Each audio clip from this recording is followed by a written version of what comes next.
Baik, Assalamualaikum warahmatullahi wabarakatuh. Syukur Alhamdulillah pada pagi hari ini kita dapat mengikuti pembelajaran daring pada pagi hari ini. Mudah-mudahan Ananda semua di rumah tetap dalam keadaan sehat.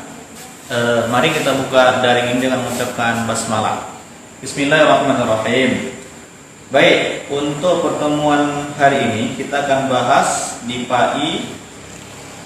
Kita masuk ke bab tentang toharoh, ya, tentang toharoh, ya.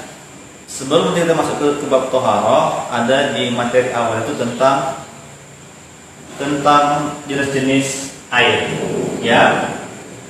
Kalau kita berbicara air merupakan salah satu, ya, alat yang digunakan untuk toharoh atau bersuci. Di materi ini kita akan membahas tentang jenis-jenis air. Pertanyaannya, ada perbedaan dari macam-macam air sama jenis-jenis air.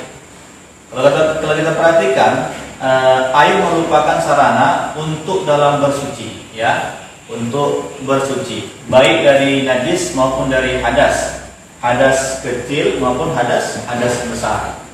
Ada 7 jenis air yang bisa dipakai untuk bersuci, yaitu air hujan, air laut, air sungai, air sumur, air mata air es, dan air embun. Ya, dari jenis air ini ada jumlahnya lebih kurang 7. Ya, nanti di materi berikutnya ada air yang dia dasarnya suci tetapi tidak bisa digunakan. Ya, nanti kita bahas di slide berikutnya. Jadi Anda semua di rumah, inilah yang digunakan untuk bersuci, baik dari hadas besar maupun hadas kecil. Contohnya, kalau kita berwudu, itu kita lagi berhadas kecil. Dengan cara apa kita mensucikan? Dengan cara berwudu, baru diri kita suci. Kemudian kalau kita berhadas besar, juga kita dengan pakai air mensucikannya. Boleh kita suci dengan air hujan, dibolehkan, air laut, boleh, air sungai, air sumur, air mata air es. Tetapi nanti di saat berikutnya dari ketujuh air ini bisa tidak digunakan karena ada beberapa sebab. Ya, bisa jadi nanti kena najis airnya. Baik, lanjut. Kemudian di sini kita bagikan lagi. Air terbagi menjadi 3 jenis. Jadi, Ananda semua di rumah yang lagi menyaksikan, ya, mohon diperhatikan, ya.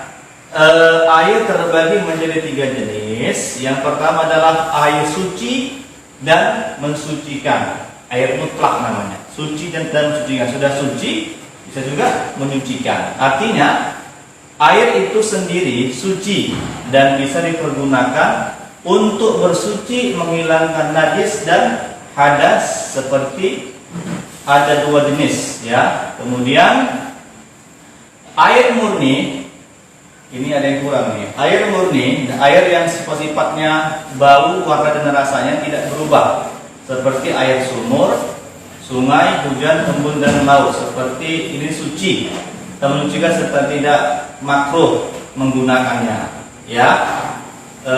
Ini juga termasuk ke bagian air mutlak, ya. Ini cuma terbagi aja ya. Jadi teman-teman sekalian, nanti di pertemuan berikutnya kita bisa akan membedakan apa beda hadas sama najis, ya, itu berbeda sekali. Kemudian tanda-tanda air itu suci, ya, dia tidak berubah dari segi bau, ya, kemudian warna dan rasanya. Bagaimana merasakannya? Bukan dirasakan, bukan dicicipi, ya, tetapi cukup dengan hati. Kira-kira ini suci nggak? Bisa nggak dipakai untuk bersuci? Kalau dari warnanya tidak berubah, katakanlah air nih, air sungai, ya, tidak berubah sifatnya, berarti boleh digunakan. Jadi kalau di antara 3 sifat ini adanya satu yang tidak sempurna, berarti tidak boleh dipakai untuk Berikutnya air yang bercampur najis. Ini dalam bahasa Arabnya air mutanajis, ya. Air yang bercampur dengan najis, namun tidak mengubah sifat. Misalnya karena air itu tidak banyak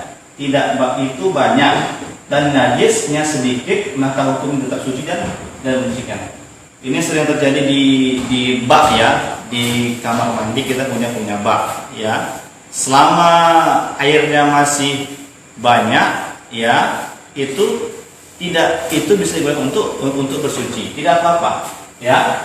Karena pun Rasulullah ketika mau berwudu, ya, istrinya lagi mandi besar, ketika Rasulullah mau berwudu, kata istrinya, jangan Rasulullah, ini bekas dari mandi besar. Kata Rasulullah, air itu tidak termasuk berhadas, jadi boleh digunakan. Tapi sepakat ulama lebih baik ditinggalkan, ya. Lanjut. Berikutnya air suci tidak menyucikan. Ini artinya air itu sendiri suci, tetapi tidak sah dipergunakan untuk bersuci, ya. Kemudian air bekas musta'mal, air yang berpindah dari anggota badan untuk berwudu atau mandi junub. Air seperti ini ada yang mengatakan suci dan menyucikan. Yang karena ada hadis riwayat mengatakan sebagian istri-istri Rasulullah mandi di sebuah tempat yang besar. Kemudian Rasulullah ingin berwudu dari wadah itu, mereka berkata, "Wahai Rasulullah, aku sedang junub." Dan Muhammad mengatakan, sungguhnya air itu tidak ikut junub. Tadi sama saya katakan yang di macam air berikutnya. Kemudian air yang sudah larut dengan benda-benda suci sehingga membuat sifat-sifatnya berubah. Air seperti ini najis karena tidak sah digunakan untuk bersuci.